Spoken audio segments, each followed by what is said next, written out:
buenos días, amables oyentes de la inconfundible onda musical. Con ustedes, como cada domingo, Candelario Rosario Vicioso para presentar su programa de esta hora, Cerrando la Página.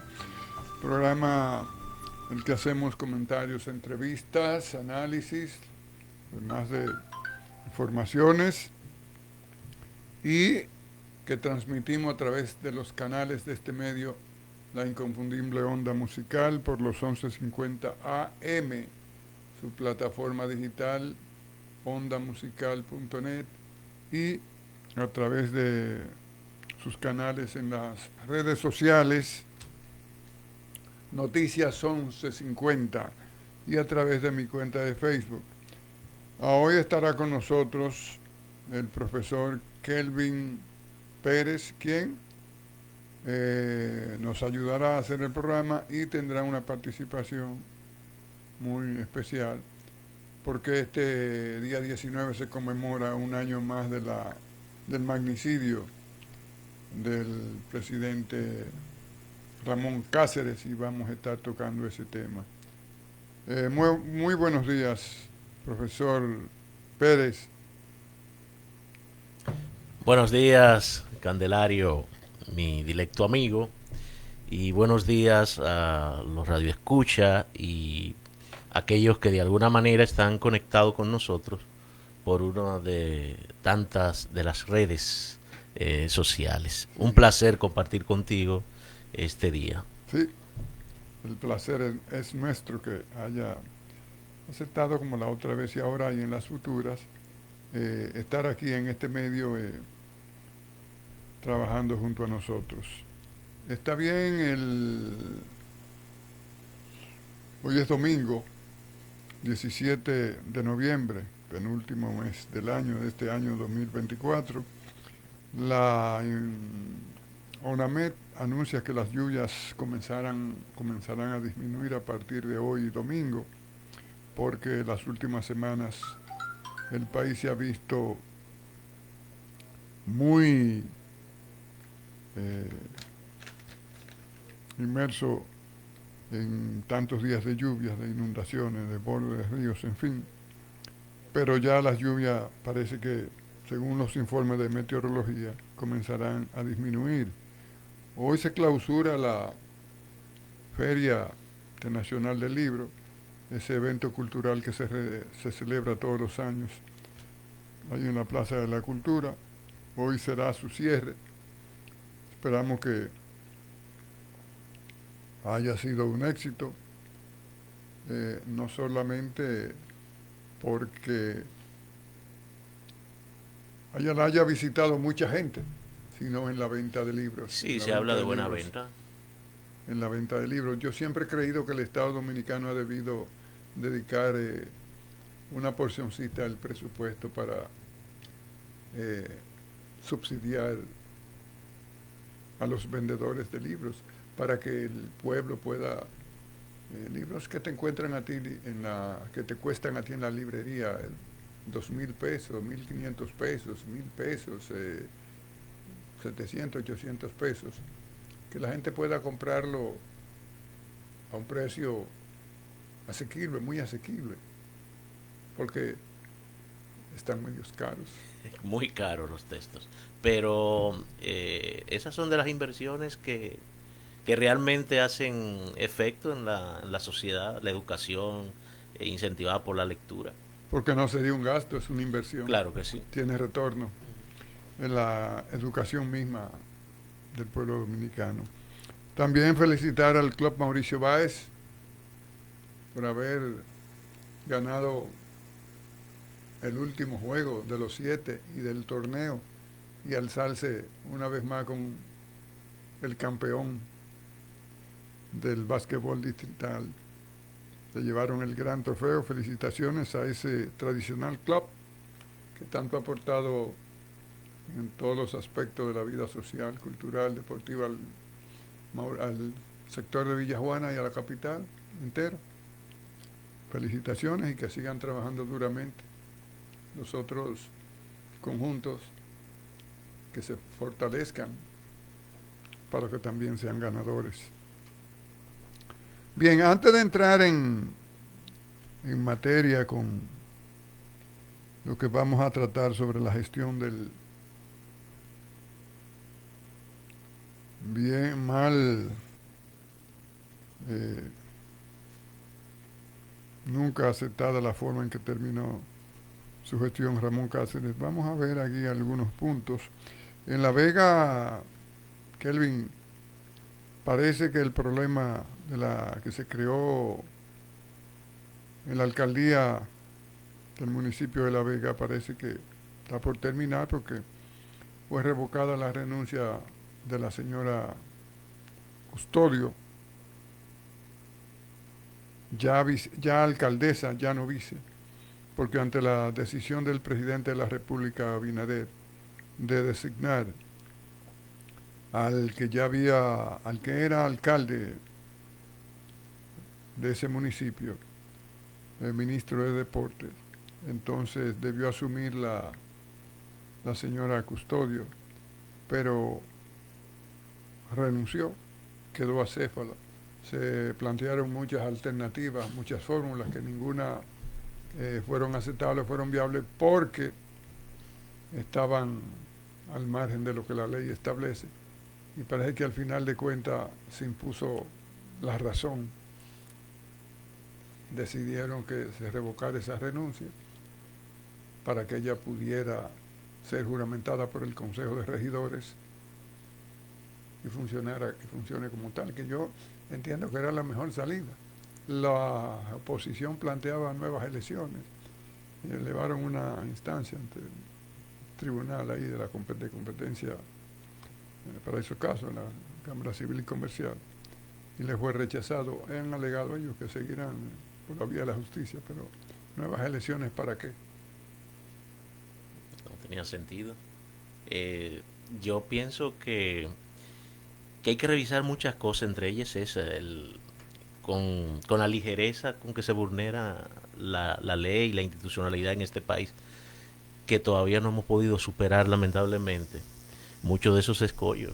El pueblo de La Vega eligió un candidato, se presentó a las elecciones y por su gestión decidió repetir con él. Y de repente que lo quiten y, y entonces empiece otros grupos a pescar en río revuelto, porque era lo que estaban haciendo otros partidos, ¿no? Virando el vacío a ver por dónde se colaban, pero la posición le tocaba a la vicealcaldesa en dado caso. Ahí hay una cosa, ahí lo que se buscaba y lo que se busca hacer ruido, porque esos partidos tienen demasiada gente que conocen todas las leyes y sabían de antemano porque las elecciones no lo establece la ley, nuevas elecciones no lo establece la ley. Y los mismos afectados con la falta del alcalde electo, o sea, el partido oficial, el PRM, planteó una serie de salidas que estaban todas al margen de la Al ley. margen también. Entonces no pudieron economizarse todo ese tiempo, todo ese ruido, todo esa y haber resuelto eso tal como debió ser. Y aunque ella no lo dijo nunca, o se refirió, pero que le hicieron presión, pero parece que sí. Claro, es que todo indica que va por ahí el asunto, porque de repente la señora presenta renuncia. Yo pienso, porque uno nunca, ¿verdad? Uno especula, por supuesto, porque es el papel, a lo que no tenemos las noticias de primera mano. Yo pienso que a ella le obligaron a presentar esa renuncia porque querían colocar a alguien, no sé No, quién. No, yo no pienso que quizás tú la piensas que fue por obligaron. voluntad propia. No, la presión viene de que aquí hay una cultura en los partidos políticos y eso viene de la debilidad institucional y que hay que trabajar mucho aquí en lo que llaman el liderazgo político, o sea, en las altas instancias, para un cambio y que en la dirección y en el manejo, para que entonces las bases asimilen y entonces vayamos teniendo un cambio de mentalidad, un cambio, o sea, que se debilite hasta desaparecer esa cultura de que el que va al poder entiende que esto es de nosotros, es a nosotros que nos toca, porque la señora Custodio, Amparo Custodio, ella es del Frente Amplio, Sí, y fueron en una una alianza alianza. y la meten a ella Vicealcaldesa. como vicealcaldesa, que nadie se imaginaba que el presidente de la República, al inicio de este nuevo mandato, iba a escoger al señor Kelvin Cruz, alcalde en ejecución, Ujú. para ministro de Deporte, para unas funciones. Entonces queda, entonces dice, ajá, ahora el tesoro va a quedar, ahora el trofeo va a quedar en manos de uno, ¿me entiendes? O sea, Ujú. la alcaldesa, el poder lo va a ejercer, aunque tiene el Consejo de Regidores, pero o sea, Otro partido político. parece que ahí viene, tú sabes, ahí están los empleos, las sobritas, las cosas, una serie de... Entonces parece que ahí es que viene el El asunto. tranque. Y ella, quizá una mujer que se ha dedicado a la política todo el tiempo, pero no está dotada de esa mentalidad, de esa visión de lo que es el poder. Digo, no, no, no, espere, si es esto, pues Renuncio. venga su cosa, eso es ustedes. O sea, entonces ahí viene el tranque, ahí viene la situación que se provoca, la que genera en las crisis. Ujú. Entonces al final tuvieron que volver al punto A la posición anterior. y hacer lo que había que hacer. Claro, bajo negociaciones, por No, debajo. no, ya había, no, ya había que hablar. Bien, pero bien que eso se resolviera y que eso sirva de experiencia para que no vuelvan a repetirse esas cuestiones. Mira, hay un problema que se ha estado ventilando aquí, que es serio, muy serio por lo que la institución que involucra y lo que se ha venido estableciendo así, según se ha ventilado y que no ha salido, no ha sido desmentido por la institución afectada. Es el, la desaparición de municiones de la Policía Nacional. Y que se coló una información que en Haití, alguien de las Naciones Unidas, había unas cajas de pertrecho, cosas que tenían la RD, es República Dominicana. Y la señora ministra de Interior y Policía ha hablado de eso y hasta ha dicho que iban a dar nombres y cosas. Hasta ahora yo no he visto que se haya dado nombre. Vi ahí en una información que policías involucrados que habían desertado. Tú imaginas una institución como la policía en cualquier parte del mundo, el papel, el rol de una policía, de la policía en una sociedad y que esas cosas estén pasando. Eh, de las tantas cosas que pasan en este país. Pero por lo mismo, el deterioro institucional afecta todos los niveles. Entonces, precisamente hace un par de días escuchaba yo a dos policías activos hablar sobre la temática. Yo desconocía a fondo lo que estaba pasando, pero sí uno se quejaba frente al otro de que, caramba, nosotros en olla y gente haciéndose rico con la venta de municiones. Parece que hay una mafia de trasfondo para hacer llegar esas balas a las pandillas haitianas. Sí, pero yo me imagino que, mira, tú sabes que se ha hablado mucho de la reforma policial y en estos días en un centro de adestramiento, de formación que hay en Gaspar Hernández, por ahí por la provincia de Espaillat. No sé por qué lo llevaron tan lejos de la capital, porque todas esas cosas están siempre, Cierto. donde estaban graduando mil y pico de nuevos agentes, ya salidos de ahí con nueva formación, con nueva instrucción, porque los manuales han sido ampliados y han también sumado nuevas disciplinas, nuevas asignaturas para que salgan mejor formados. Estoy totalmente de acuerdo con eso, pero eso debe ser complementado con una profilaxis Sí, correcto. interna. Esos oficiales que tienen ya 25, 30 años, Manejan estructuras también. sí, pero si tienen ya el tiempo, simple y llanamente, fíjate que la policía la manejan eso se creó en la época del jefe y le Ujú. dio un manejo cuasi militar. Correcto. Entonces, disciplina es disciplina. Si lo llaman y le dicen, mira, tú tienes 30 años acá, pasate a retiro, se va para su casa tranquilo. Entonces, y ahí hay oficiales jóvenes, ahí hay gente jóvenes oficiales preparados, honestos, serios, ir promoviendo a esa gente y saliendo de los mañosos, porque la policía es una institución dominicana que no escapa a lo que a ese vendaval, esa feria, ese festival de corrupción, las instituciones públicas, y la policía no escapa a eso. No, claro que no. Claro que no. Pero, como tú señalas, si no hay un retiro de lo viejo, no puede asumir lo nuevo. Y muchos de esos muchachos bien formados, muy bien formados, no pueden dar un paso al frente hasta que no se desmonten lo que tienen Que ya tiempo de caducidad. no, y además que tienen el control. Correcto. Hay islas, anillos, grupos, Poder. poder, que el poder lo ejercen ellos, y tú sabes que hasta en una institución civil, la policía es una institución civil armada, pero ellos mismos se creen militares, dicen nosotros los militares, Sí. y a veces a quien yo le he tenido confianza, yo no, espérate, tú te has equivocado, tú no eres militar. Militares son los otros que tienen un entrenamiento, una preparación militar y están para unos fines. Y por el militar es para la guerra, aunque nunca pelee, pero está preparado para la guerra. El rol de ustedes es otro. Ustedes no son militares. Pero, Ellos creen pero esas son las creencias personales, pero desde la institución se promueve la mentalidad, porque hasta los uniformes que dan muchos de ellos refleja el Sí, militarismo. se dice que ahora le van a cambiar también el tipo de uniforme. Vi algunos modelos. Oí hablar de eso. Bien, eso es lo importante de eso, es que se den los nombres de eso, porque hasta ahora no se ha dado nombre.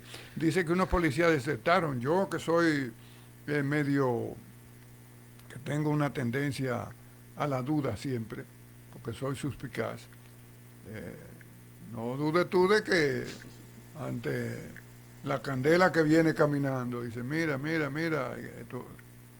Eso así. No, que precisamente le sugieran que desertaron, precisamente para que no sean interrogados, para que no puedan hablar. Eso puede ser también, como dicen en la justicia, boicotear, ¿cómo es? La gente que los recluyen bajo coerción para que no entorpezca, no contamine el proceso. el proceso. Sí. Pues sí, yo soy suspicaz, que me perdonen, pero esas deserciones...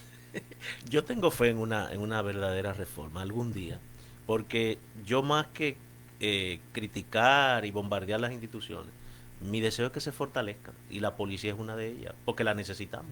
La necesitamos, no podemos, a veces la gente se expresa mal. Digo, pero necesitamos la policía, claro. Lo que tenemos que hacer es que tener una institución más sana, más transparente, más consciente, que entienda su rol, que no es como en aquellos tiempos de las dictaduras y de semidictadura, que un rol represivo. Porque la policía la crea Trujillo y le asigna un rol represivo que continuó.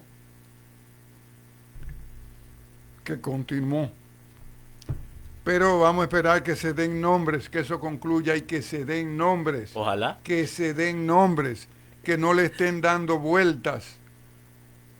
Ojalá que sí. Porque hasta ahora no han dado nombres.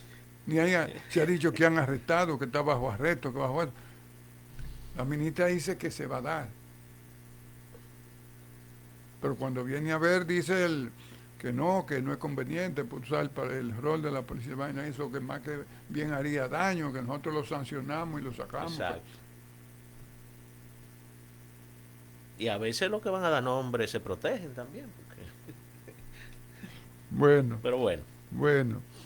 Entonces seguimos con tu plan. Mira, en Haití el consejo, que es el que rige, designó, canceló a Gary Coney y nombró a uno nuevo ahí, Alix Didier Filemé. Que dicen los dominicanos que hay los dominicanos no, un grupo, Acércate. Que hay una componenda, porque ahora hasta los ministros y representantes del exterior son blancos. Son blancos.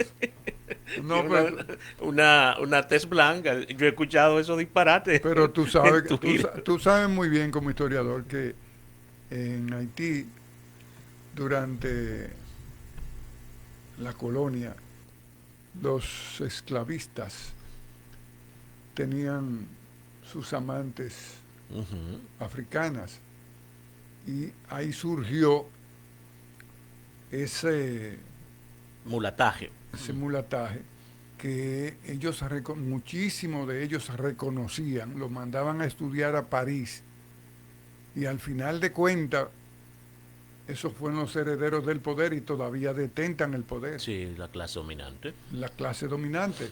Entonces, no es al azar que los ministros, mira la Dominique Dupuy, Ujú. la canciller, es una mujer blanca. Sí, Este Filemé, el nuevo primer ministro, es un mulato, dicen que es adinerado y tiene que serlo, porque sí, sí. imagínate. De los pocos que gobiernan. Pero también se ha hablado ahí de que supuestamente hubo unos hablados entre ese consejo y los dominicanos, porque tanto Gary Coney, el ex, como la Dupuy, que ya fue destituida, nombraron otro canciller, lo entendían muy radical y parece que en cierta medida el mismo consejo, dada la situación, entendía que no deberían tener una posición respecto a la República Dominicana tan Tan radical. radical. A veces se dice que cuando el río suena, y tú sabes cómo son las cosas diplomáticas, porque eso raya en el campo diplomático. Si ha habido algún, ¿me entiendes? Generalmente no se dice, pero quizás lo hubo. Pero las bandas siguen, No, que gobiernan Haití. Hay las aerolíneas norteamericanas, varias de ellas han retirado. bueno, la Spirit Airlines, Spirit, la American creo que Airlines, American. la JetBlue, Ujú. eh, también de aquí de Bahamas, y suspendieron. Y eso le llegaron más lejos, porque ellos habían enviado ahí algunos militares, que si ellos le sugirieron que si no se sienten en confianza, con seguridad suficiente, que podían Marcharse. regresar. Pero vamos a ver cómo sigue Haití. Las esperanzas no son muchas, pero vamos a ver cómo sigue. Bueno, En el sur de América, para completar, se dieron dos casos con dos ex, Bolivia y Argentina, con Evo y con Cristina Cristina. Fernández de Kirchner, dos ex. Ella hace tiempo, hace años, que había sido sometida a la justicia.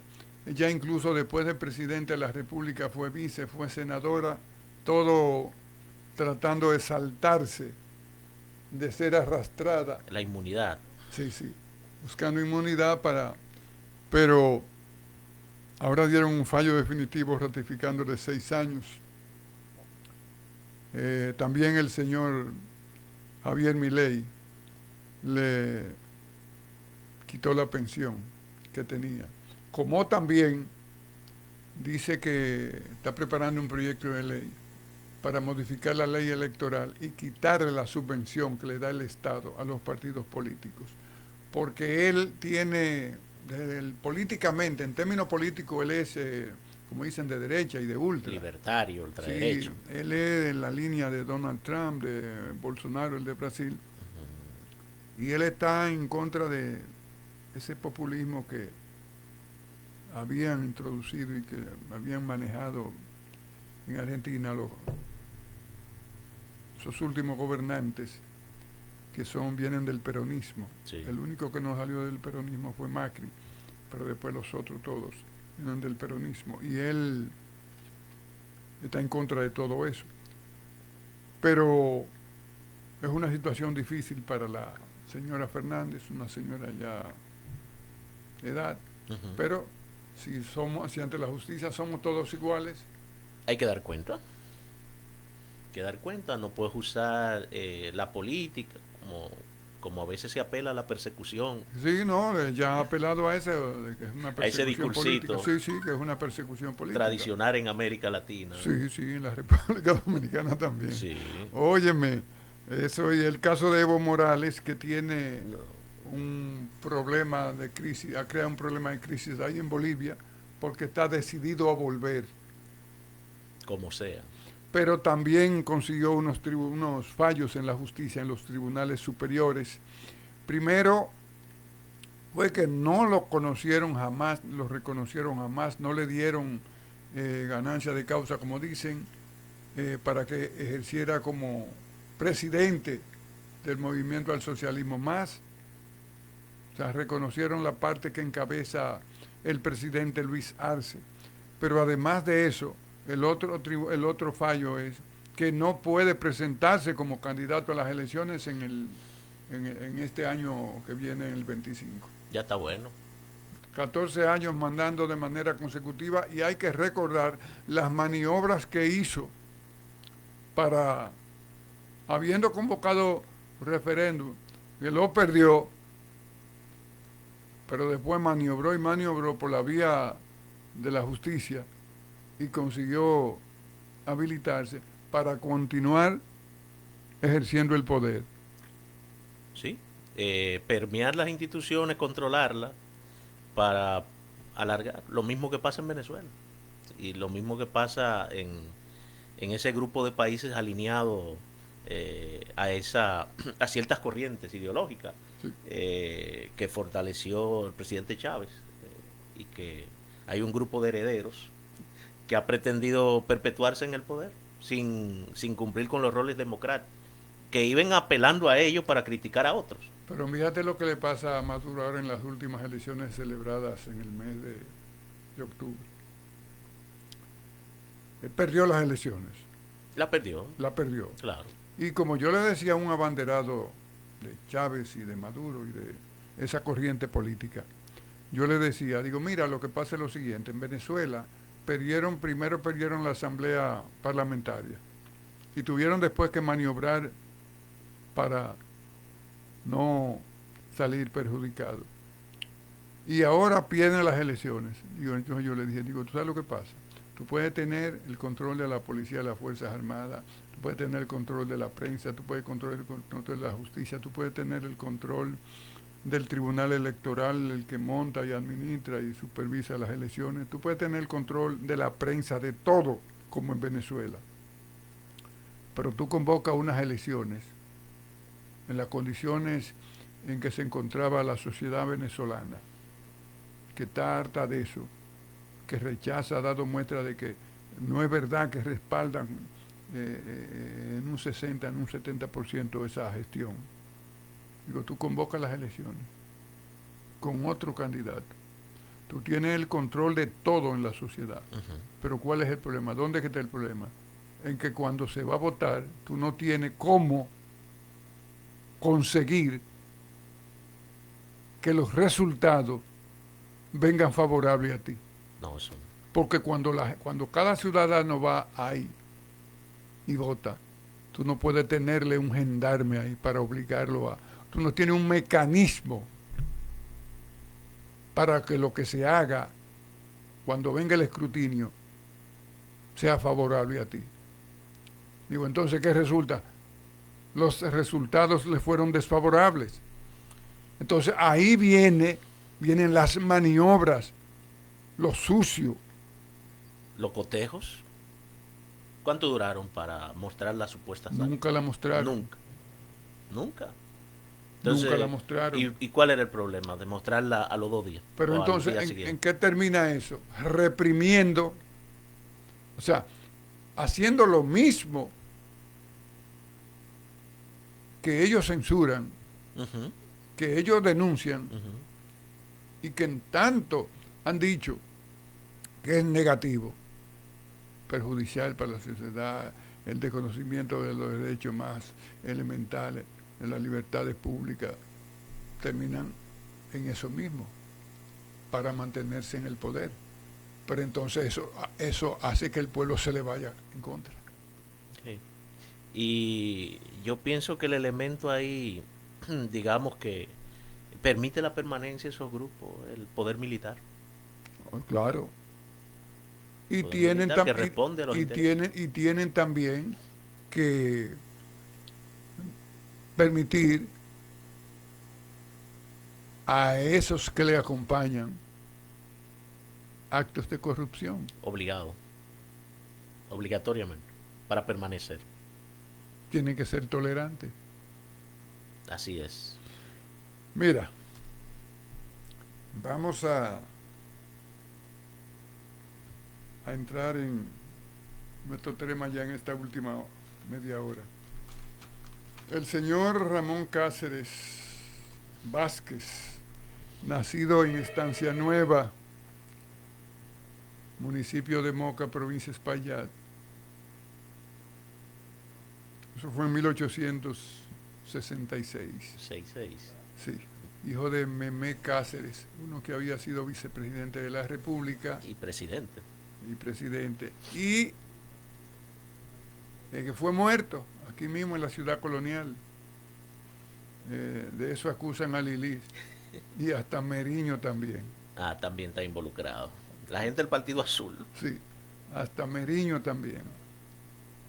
Llevaron de encuentro a Memé Cáceres, padre de Ramón Cáceres. Pero la dimensión política realmente de él, como figura pública, como hombre histórico, es a partir del magnicidio de 1899, 26 de julio, ocurrido ahí mismo, en la ciudad de Moca.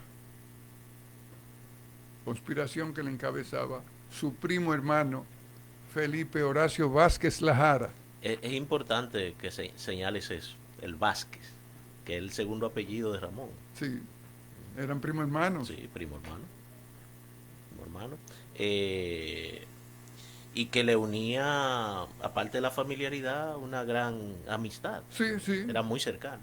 Inclusive, influyó muchísimo para que se metiera en la parte política. Mon, ¿no? Eh, Creo que para determinar la figura de Mon Cáceres, claro, aquí el asunto de entrar en el magnicidio, ¿no? Sí.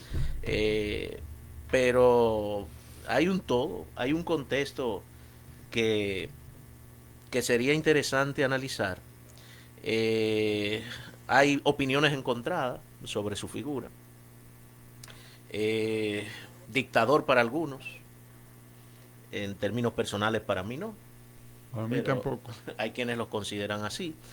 Claro, también hay muchos intereses afectados que conllevan a su magnicidio y creo que la reflexión debe girar en torno a las posibles causas que nunca se determinan por completo, pero que básicamente la historia nos permite ir hilanando a través de algunas cosas el porqué de ese fatídico suceso de 1911. Sí, ellos estaban, el señor Ulises Serox, que venía manejando el poder en términos ya consecutivos de los finales de la década anterior, la década de los 80, tomó muchas medidas que naturalmente afectaron intereses de muchas personas a nivel nacional. Además que era una dictadura, un gobierno implacable, intolerable, descansó su poder en la persecución y no le bastó con encarcelar, con exiliar, sino que se cometieron muchos crímenes, muchos asesinatos de personas de la vida política, de la vida pública, además que en el aspecto militar también el señor Erox diezmó el generalato, aunque no teníamos todavía un ejército profesional ni nada, pero tú sabes lo que eran los generales, y diezmó.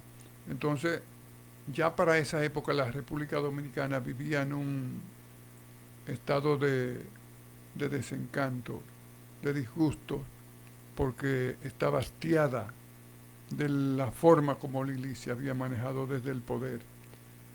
Y eso crea una reacción.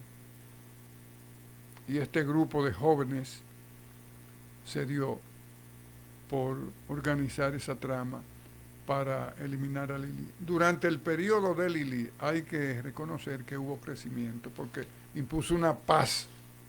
Sabemos a qué costo, pero impuso una paz y de una u otra manera tú sabes que las sociedades siguen adelante y los grupos con vocación de trabajo empresarial, se construyó el ferrocarril, se electrificó, trajo la energía eléctrica, el teléfono, en fin, hubo avances. Sí, Y esos avances, como tú sabes, también eh, se dan en el aspecto de mentalidad. correcto. Aunque esa parte es indudable, también el constante flujo de capitales trae aparejado el acto de corrupción, porque eso fue lo que de alguna manera afectó más el gobierno de Lili, la corrupción garrafal y el hecho de que por medio de la corrupción estatal se hicieran compromisos que más tarde determinarían el destino de la República Dominicana. Hay una cosa, hay algo, un punto ahí muy interesante que es el de lo que modernamente hablamos de geopolítica. La geopolítica había cambiado. En ese periodo ya los Estados Unidos van desplazando a los europeos en los vínculos comerciales, políticos, las influencias aquí en el Caribe y en el caso específico de la República Dominicana, a través de la compañía esta, primero fueron unos préstamos, ¿sí? Comenzaron a hacer, La Improven. sí, la Improven, la, la Improven, esa compañía había comprado las deudas que tenían los europeos con la República Dominicana, formaron una serie de subsidiarias acá, de compañías al margen que eran propiedad de ellas, o la mayor accionista. Entonces, eso va a afectar mucho a la gestión ya de Moncáceres. Sí, sí. Porque del que él fue vicepresidente, de Morales Languasco, se comienza en lo que termina el laudo. El laudo arbitral, 1907. Sí, no, este es de 1903. Ah, el primero. El primero, que termina. Se ratificó en el Que 7. termina en la convención del 7. Entonces, ahí ya los Estados Unidos, ese laudo, ese laudo arbitral, lo que se hace a instancia de los Estados Unidos, porque el Estado Dominicano tenía que reconocer la deuda que se tenía con la Improvement. La reconociera que fueron 4.5, 4 millones y medio de dólares. Se nombró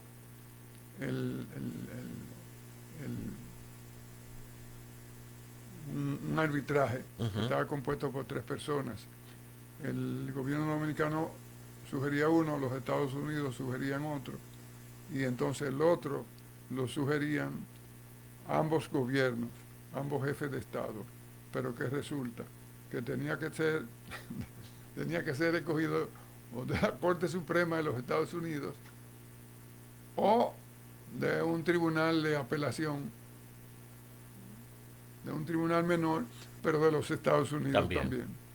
O sea que los Estados Unidos iban a tener 2 representantes, el dominicano uno. El dominicano uno.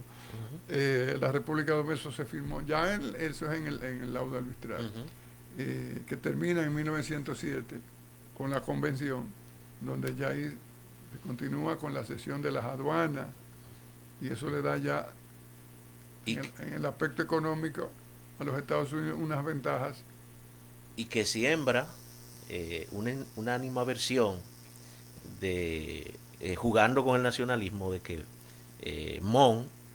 Ramón Cáceres antinacionalistas por la ratificación del convenio. Del convenio. Entonces, por eso digo que hay que ver los antecedentes desde el inicio, porque ese desastre financiero en las arcas del Estado, ¿qué se crea? Se arrastra Desde el préstamo Hartman. exacto, hasta que consiga la renuncia de presidentes que no pueden con el chucho, como Jiménez, Con Jiménez. que tiene que largarse, ¿no? Y quien asume la responsabilidad de cargar con todo eso es Ramón Cáceres. Perdón, a costa de lo que traería como consecuencia. Porque ese nacionalismo que empezó a enartecerse es un nacionalismo inspirado por sectores que fueron perjudicados con la Convención Dominico-Americana. Sectores internos que inclusive dominaban ciertas aduanas. Uh-huh. Bueno, porque tú sabes que las aduanas no estaban bajo el control pleno del Estado como están hoy. Uh-huh.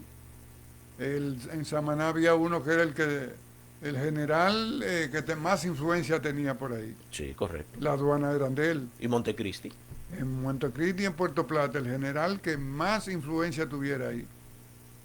Las aduanas eran de él. Entonces, si tú aspirabas a la presidencia de la República y nosotros nos íbamos en contra del régimen que encabezaba Jeffrey, entonces cuando logramos desplazar a Jeffrey del poder, tú me decías a mí que lo tuyo era San Pedro de Macorís. Exactamente. Eso era tuyo.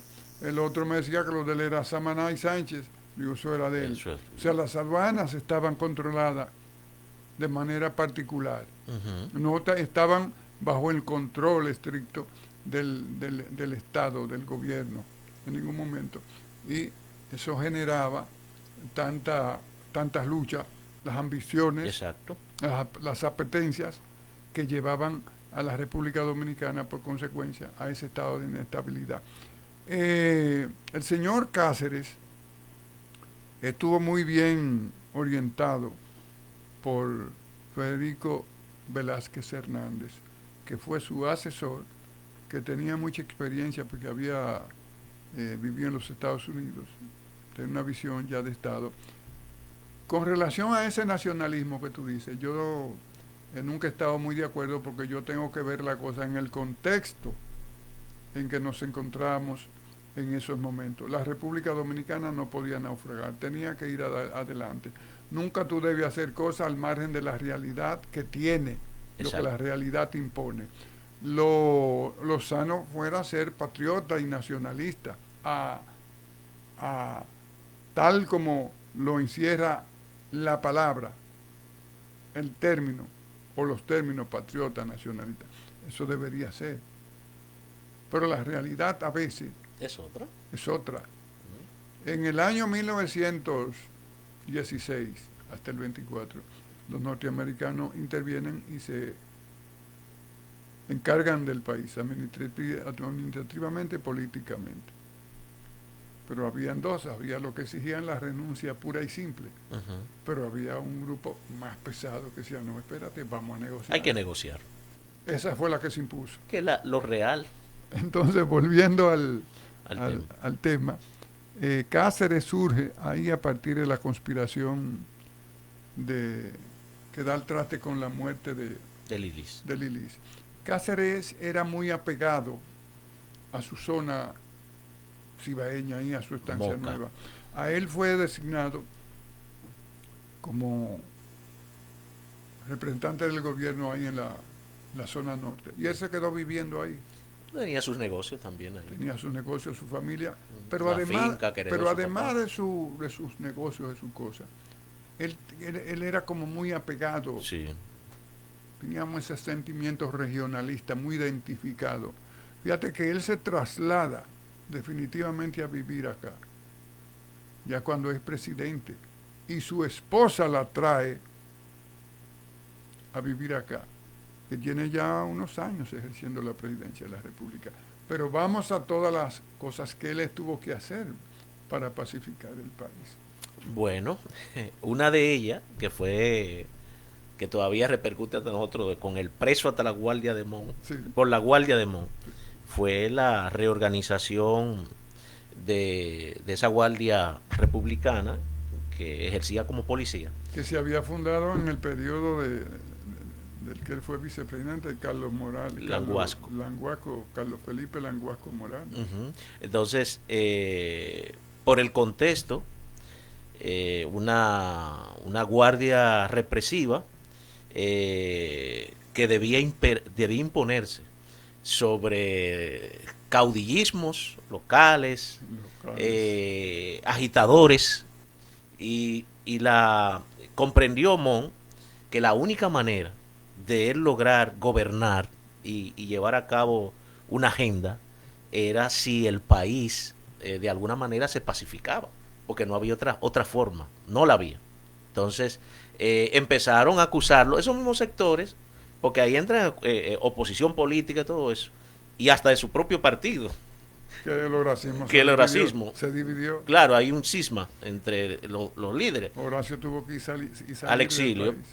Entonces empezaron a acusarlo de ser un hombre dictador, represivo. Nada que ver, porque también incentivó muchas leyes tendientes a la libre expresión, al ejercicio del derecho ciudadano a expresarse. Y digamos que una de las cosas que le granjeó cierta animaversión fue la creación de esa guardia, de la Guardia de Mon, además de lo estricto que era él con las finanzas públicas, porque hasta ahora los documentos que nos llegan dice que era un hombre de pulcritud, de decencia, de no tomar lo ajeno. No se le ha acusado jamás. No, de nada. Entonces, de corrupto. No dejó patrimonio que no fuera el que le correspondía, desde antes de llegar al poder. Y la gente con la que se rodeó tenía el mismo tipo de actitud. Inclusive el ministro de Finanzas, Velázquez Hernández. Entonces, y de intelectuales rodeados. Inclusive participó en la conjura un hijo de Relaciones Exteriores de Emiliano Tejera. Entonces, Luisito Tejera. Se rodeó de lo mejor y una de las causas de haberse rodeado de lo mejor fue el crecimiento en materia institucional. En el plano educativo se crearon cientos de escuelas. Se crearon muchas escuelas, se crearon 2 escuelas agrícolas. Importantísimo. A Mon Cáceres hay algo que dice la historia oral. No hay una documentación, una prueba documental, material, que él decía que, supuestamente él decía que el último presidente machetero de la República Dominicana debía ser él. Que eso de presidente de la República, que eso de presidir un Estado, no era para macheteros. Entonces, supuestamente él decía que el último presidente machetero debía ser él. El señor Federico Velázquez Hernández, su asesor financiero, su ministro de Finanzas, las referencias que hay es que siempre les recalcaba que para que una sociedad eche adelante tiene que ser una sociedad de paz, sí, de tranquilidad, de armonía, porque de lo contrario no se avanza. La Guardia Republicana fue creada en el periodo de Carlos Felipe Morales Languasco y la continuó Mon después. A raíz del magnicidio, la Guardia Republicana tenía ya ramificaciones a nivel nacional, y se estaba convirtiendo ya en el ejército nacional. Estaban disciplinándose ya. Estaba avanzando en esa línea esa Guardia Republicana con el magnicidio. Pero volviendo con el aspecto geopolítico, los Estados Unidos ya se habían quedado con Puerto Rico. Y ya Cuba, para cuando Mon Cáceres asume el poder, ahí a finales del 1905, ya tú sabes que ya los norteamericanos habían desplazado a los españoles de Cuba. Cuba había tenido ya su independencia relativa, pero había tenido su independencia. Y los norteamericanos eran los que prevalecían ya políticamente y militarmente en América y sobre todo en la zona del Caribe. A Moncácer le toca vadearse ya con esa nueva realidad política y lo del laudo arbitral se hace en el 1903 en la gestión de Morales Languasco, pero ya en el 1907 se firma la convención. Así está la convención del 7, donde la República Dominicana, por lo que se había comenzado con el laudo arbitral, no le queda de otra que reconocer una serie de puntos muy a favor de los norteamericanos, y como tú dijiste, eso comienza con las gestiones de Báez y el famoso empréstito Hartman, y la irresponsabilidad de todas las gestiones que a partir de ahí continúan haciendo deuda, creando deuda, y las condiciones que estaba el país, no se pagaba. No se pagaba. Había un problema con los acreedores, un problema que había que resolver. Entonces, la única manera de garantizar la devolución de ese dinero era controlando los organismos recaudadores. ¿Y cuál era? Aduana. Las aduanas. Había que unificarlo y que los Estados Unidos lograra, ¿no?, cobrar esas deudas. El asunto aquí es que mucha gente también desconoce que con esos acuerdos en el gobierno de Cáceres se lograron reducir ciertos compromisos, o sea, deudas que se rebajaron al 60% de la totalidad. Y, como tú dijiste, esos compromisos ya se habían asumido y no le quedaba de otra que consolidar a través de ese acuerdo. Y era la única vía posible.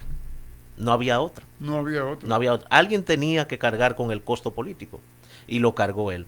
Pero las repercusiones sobre, a pesar de lo poco que le quedaba al Estado Dominicano, ese dinero era bien invertido.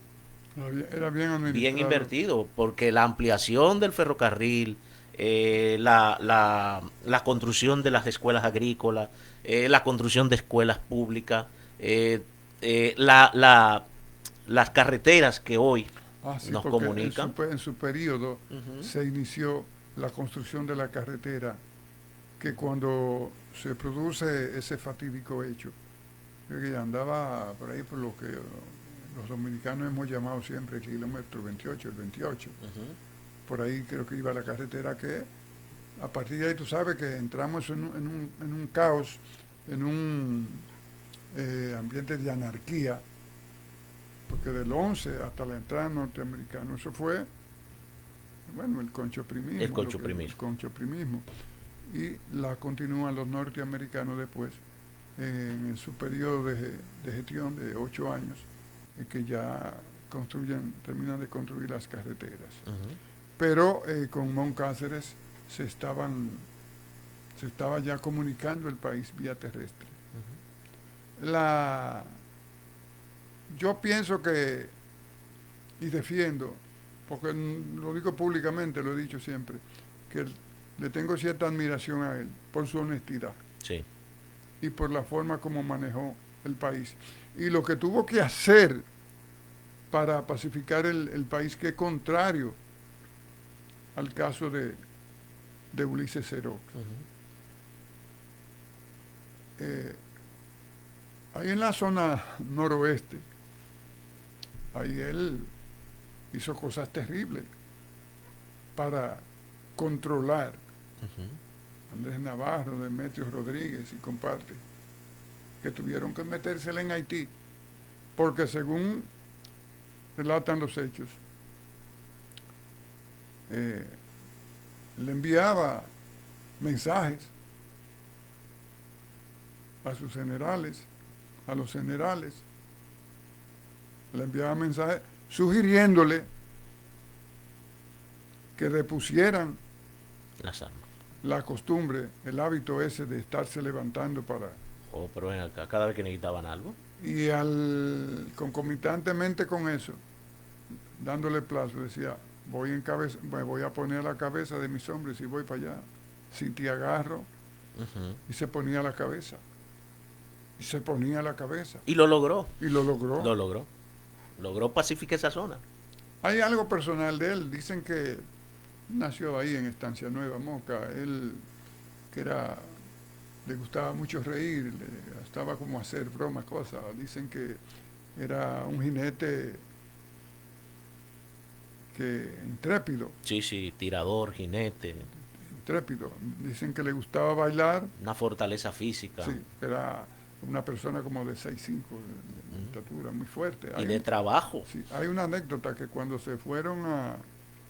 tuvieron que salir a Cuba por un periodo corto, van él, Horacio Vázquez y otros allí, que la gente en la calle por donde iban caminando aquí en Santiago, de Cuba, y dicen, oh, pero los dominicanos sí son altos, porque Horacio era alto también, sí. Era alto, y parece que los acompañantes del grupo eran todos altos, era un hombre alto, mucha fortaleza física, de un valor sin duda alguna. Se echó a eliminar a Lilis y él fue quien le dispara a Lilis, quien lo elimina. Y a partir de ahí se van brevemente a la clandestinidad, pero ya en San Francisco de Macorís comienza el levantamiento que arrasa con el gobierno de Lilis. Hay un hecho ahí que me llama mucho la atención, que es que cuando Horacio asume el poder, convoca las elecciones y en vez de ser él el candidato presidencial, entonces entiende que el candidato debe ser una persona mucho más preparada que él, de una trayectoria política ya, hombre, reconocido, con un liderazgo, Juan Isidro Jiménez Pereira, sí. Y le cede y entonces él va como candidato a la vicepresidencia. Eso es algo insólito. Un poco insólito. La visión de Vázquez, que a veces como tiene esos grises, sí. Eso de desarrollar liderazgo, pero a su vez mantenerse como figura dominante dentro del partido. Que precisamente muchas personas también llevan el asesinato de Mon por ahí, porque esas diferencias que se abrieron entre él y Mon, con una carta publicada unos 2 meses antes del asesinato, donde criticaba agriamente la gestión de Moncada. Dicen que la carta le hizo, creo que fue Apolinar Enrique, desde Nueva York. Ya. Dicen. Entonces, muchos acuñan que por ahí también viene. Aunque yo sé lo que creo, que no creo que la orden saliera de Vázquez. No. Pero lo cierto es que entre los implicados había muchos del horacismo. Bueno, porque tú sabes que todas esos hechos vienen arrastrándose precisamente de esa decisión de Vázquez no ser candidato, porque inmediatamente se juramenta el gobierno de Jiménez, comienza el disgusto que si fueron los horacistas, con Horacio a la cabeza, los que deciden acabar con Lilis, que cómo es posible que a la hora de le entreguen el poder a Jiménez, eso crea todavía no se había formado el Partido Nacional propiamente, pero vámonos a llamar así, en el partido de Horacio Vázquez, eso crea ese disgusto y eso crea esa división entre los que pensaban de uno y los que pensaban, que al final eso son los que se imponen y Horacio termina conspirando contra Jiménez para asumir de nuevo la presidencia, pero sigue el malestar que se va prolongando hasta que Horacio cae. Ahí se viene la guerra de la unión y luego la de la desunión. Y en todo ese clima de anarquía, de inestabilidad, surge Carlos Felipe Morales Languasco. Que tiene que renunciar porque las presiones de la deuda y de las divisiones Las dentro, conspiraciones las internas. conspiraciones internas, lo llevan a renunciar y ahí es donde asume el liderazgo. Los mismos horacistas continúan en sus aprestos para hacerse del poder, como en la Guerra de la Unión. Entonces ahí aparece Moncáceres como candidato de Morales Languasco, que al final, cuando se dan esos dramas que tú dices que sale para Asua a controlar, es como una especie de autogolpe. Usted es el presidente de la República y usted como que se depone como presidente usted mismo y sale a enfrentar, y ahí es donde tiene el accidente en Jainay, se rompe la pierna y la conspiración continúa y tiene que meterse en la legación norteamericana y salir a Puerto Rico. Los remanentes del racismo aprovechan ahí y es cuando emerge ya la figura de Ramón Cáceres como presidente, porque legalmente era quien le correspondía. Ahí no hubo la crisis de La Vega. No, claro que no. Ahí tomó posición el vice. Y convoca elecciones después. Y ya tú sabes que en ese periodo, cuando desde la presidencia de la República se convocaba unas elecciones, el que salía electo era el que ejercía la presidencia. Bueno, entonces ahí viene lo de la reforma del 8, sí, me parece, que hablaba de la reelección, bueno, que sí, también causó mucha... el tema reelección. No, la constitución del 8. Sí, ahí se planteó entonces inclusive alargar el periodo presidencial a 6 años y también causó mucha roncha entre los racistas que aspiraban al poder, ¿no? Y ya para el 11 él estaba... él completaba ese mandato, lo completaba en el 14. En el 14, claro. Y él decía que no se iba a reelegir. Yo soy de los que sostiene que Simón Cáceres completa ese periodo y antes de, por ejemplo, aspiraba a un siguiente periodo, probablemente nosotros nos hubiéramos librado. No se puede hablar a futuro, sobre todo cuando cosas que ya sucedieron hace tantos años. ¿Verdad? Pero quizás nos hubiéramos librado de la intervención y de Chapita. Sí, digamos que esa línea se hubiese mantenido, por supuesto, yo considero que sí. La anarquía que condujo ese asesinato, terrible. O sea, por eso la importancia de ese acontecimiento que se conmemora el día 19, porque trajo consigo una serie de guerras intestinas que llevaron al traste con la intervención norteamericana y luego lo de Trujillo, ¿no? Lamentablemente esa interrupción del proceso democrático pesó. Algo a lo que tú hiciste alusión. Horacio Vázquez se juramenta por la nueva Constitución. Pero como siempre, encontraron que 4 años era muy poco para desarrollar su visión de futuro. Y se inventaron que había sido por la Constitución del 8. Exacto. Que fue algo burdo, fue algo inaceptable, algún descaro. Por ejemplo, es el caso, de Danilo Medina, que modifica la Constitución en el 15. Y entonces, por un asunto personal de rivalidad con un compañero, sí, quiere modificarla en el 19 para él ser candidato de nuevo. Entonces, se inventaron lo que había jurado por la Constitución del 8, cuando todo el mundo sabía que no fue así. Y ahí estaban los discursos y estaban todas las...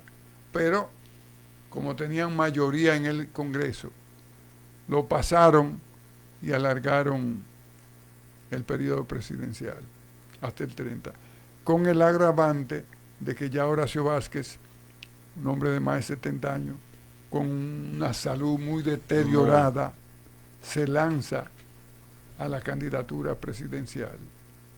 Le abrieron el camino, le dejaron la brecha libre al señor Trujillo por forzar la permanencia en el poder en condiciones totalmente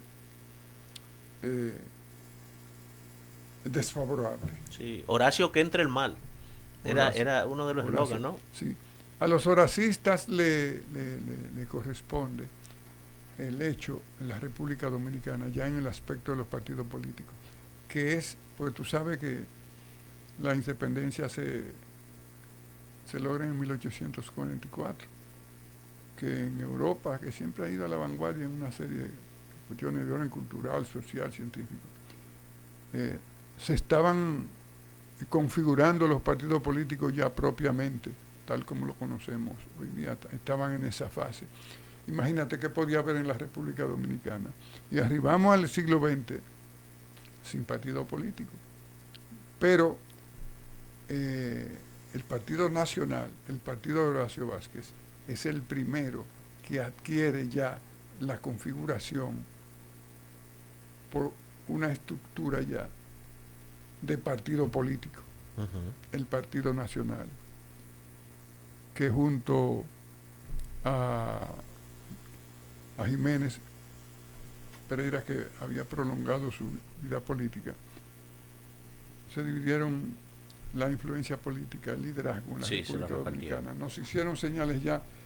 Señoras y señores, hemos llegado al final del programa. Muchas gracias por habernos acompañado. Gracias al profesor Pérez por haber estado con nosotros y nos vemos el próximo domingo. Buenos días.